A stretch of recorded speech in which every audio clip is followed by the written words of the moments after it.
Quel genre de traitement? Sur le bégaiement ou sur l'hypnose? L'hypnose. Donc vous laisserez vos coordonnées à ma femme et on vous appellera, je vous donnerai des pistes. Merci. Sans aucun problème. Sans aucun problème. Une question là?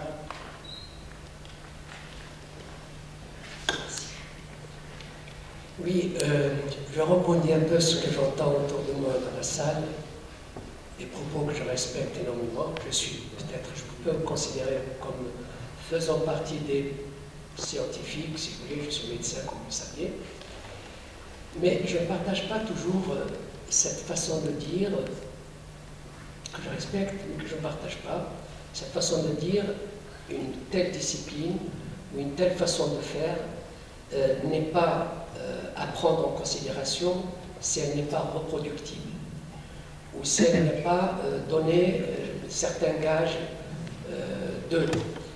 Je parle par exemple dans le cadre de l'homéopathie.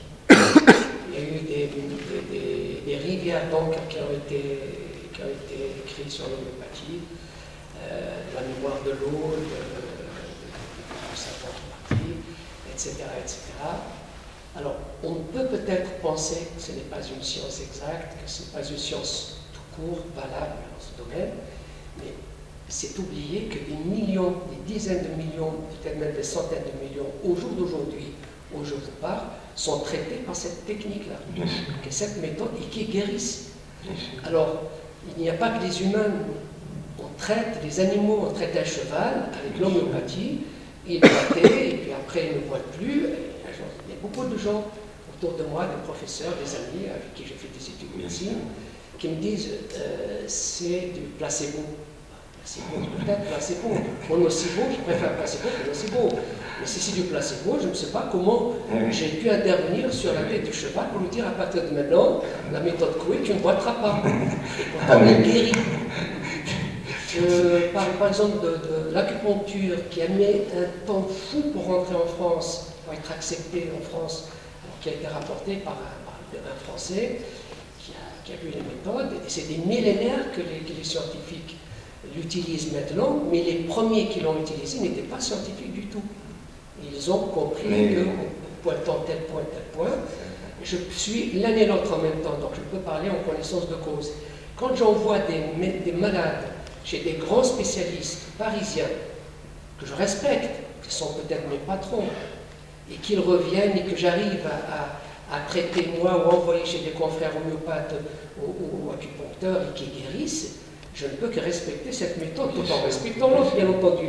Ce n'est pas remettre en cause la méthode scientifique, mais je pense, à mon sens, que quand quelque chose prouve, quand j'ai écouté le patient que je vous ai envoyé, je ne peux plus maintenant douter un instant de cette façon de faire. Maintenant, à nous, aux grands scientifiques, chercheurs, je ne parle pas chercheurs cette fois, qui doivent maintenant, parce qu'il y a une grande différence entre chercheurs et chercheurs. Il y a des chercheurs, c'est une chose que je respecte énormément, beaucoup de chercheurs ne trouvent pas. C'est toute la différence. Alors, donc, à nous, scientifiques, aux gens qui ont cette façon, qui ont les moyens, le budget de faire, justement de chercher comment cette chose peut arriver. Et peut-être à ce moment-là, que cette chose soit reproductive. Alors, j'espère que tu seras parmi les nôtres, comme avec André et le professeur Évra et Mardebré, c'est que on va bientôt constituer avec ma méthode un comité d'expertise et scientifique pour valider la méthode comme il se doit. Et de surcroît, on va obliger tous les thérapeutes du bégaiement, les thérapeutes et autres, à passer un examen d'aptitude s'ils sont capables de traiter le bégaiement ou pas. Je pense que ça va être une excellente chose. Moi-même, si moi-même je suis refusé, mais au moins on essaiera de faire les choses dans le bon sens. Mais que M. Boisard soit refusé, ça le regarde, mais qu'il fasse mieux. Non, mais bon, attention, je ne suis pas un magicien non plus. Je fais les choses avec toute modestie, mais je fais les choses avec mon cœur. Je pense qu'à partir de ce moment-là, on peut...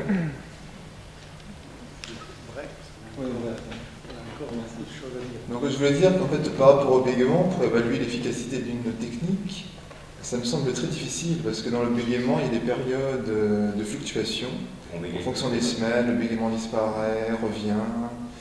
Et par rapport à l'effet placebo, en fait, l'effet placebo, c'est la première des médecines qui est apparue dans l'histoire de l'humanité. Et il y a des millions et des millions de soignants qui soignent grâce à l'effet placebo. C'est le pouvoir de l'esprit sur le corps. Et ça, c'est quelque chose qui existe.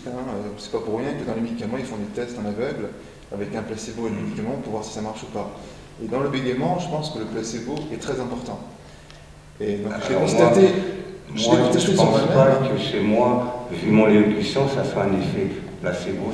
Non, mais le fait d'être convaincu qu'on dispose d'une technique efficace, eh ben, ça peut marcher pendant quelques temps. Mais bon, donc, ce qui fait la différence pour moi entre une méthode qui est plus un effet placebo qu'autre chose et une méthode qui est vraiment efficace, c'est que la méthode placebo elle va marcher un certain temps, et puis au bout de quelques mois, au bout de quelques temps, le bégaiement va revenir, et là ça ne marchera plus. C'est pas ce qu'on devient feignant. Alors qu'une méthode efficace, à mon sens, c'est une méthode, parce que moi, c'est-à-dire que là je parle bien, mais je fais des rechutes régulièrement. Attention. Et à chaque fois, j'arrive à... Faites très attention, je pense que vous articulez pas aussi, je pense. Donc ça serait bien de faire aussi. Ouais, je pourrais articuler un petit peu plus, si je prenais des cours de théâtre avec ce cher monsieur. Surtout si vous traitez le bégaiement, ayez au moins... Mais je pense qu'on me comprend, et moi je suis à l'aise pour parler, et je prends du plaisir à vous parler. C'est le principal. Donc, donnez l'exemple. Qu'est-ce que je disais? Donc je pense que l'effet placebo, c'est important par rapport au bégaiement. Et justement, ça me semble très difficile d'évaluer l'efficacité d'une technique thérapeutique, parce qu'il faudra suivre les personnes sur très très longtemps.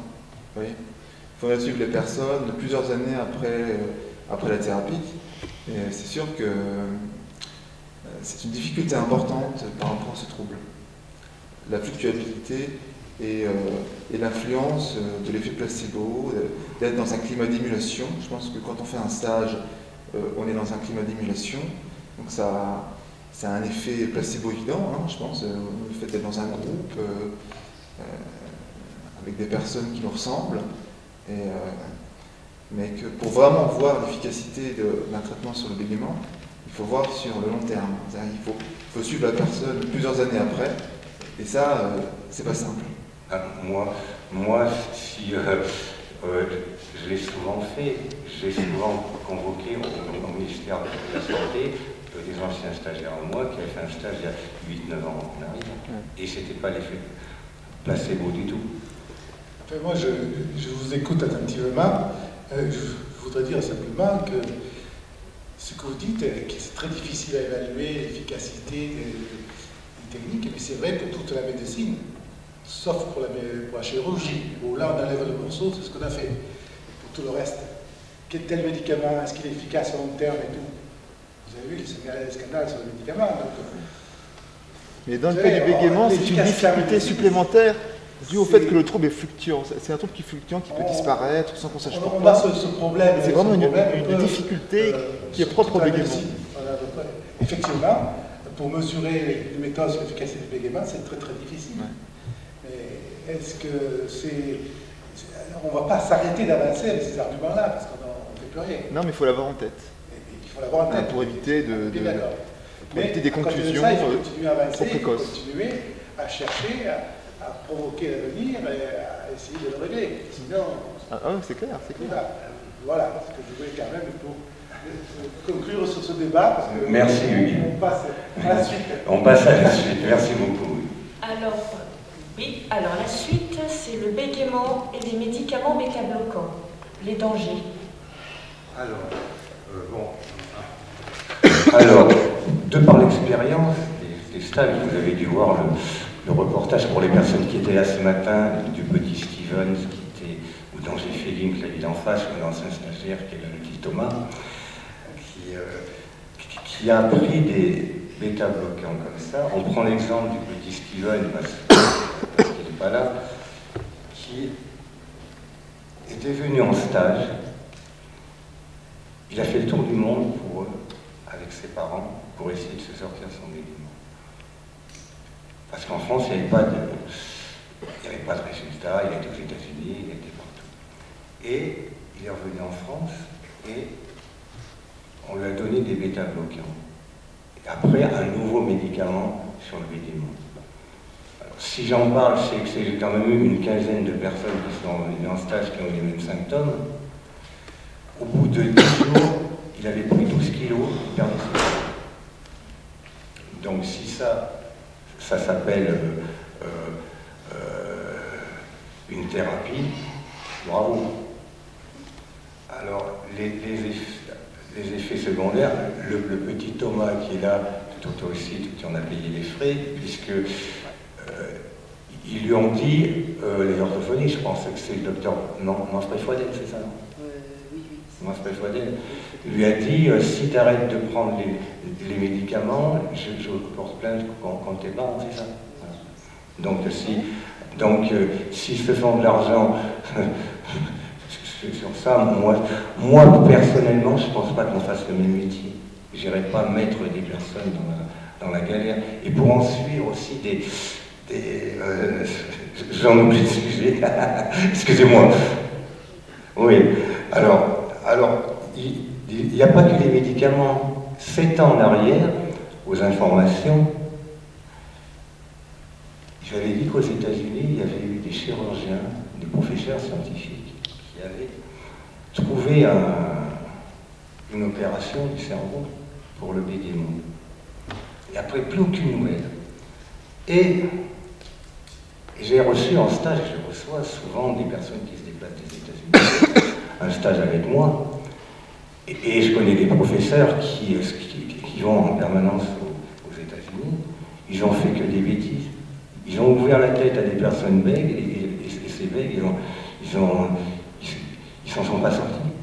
Ou ils les ont rendus fous, alors on ne voit pas le cerveau pour un bégaiement, on ne donne pas des médicaments pour un bégaiement, on essaye de comprendre son émotivité, mais aucun médicament pourra soulager, ou alors ça aura qu'un effet placebo, on pense que ça va mieux. Et c'est exactement comme quand on prend, moi il m'est arrivé de prendre beaucoup de Licentia en disant le Licentia ça me fait du bien.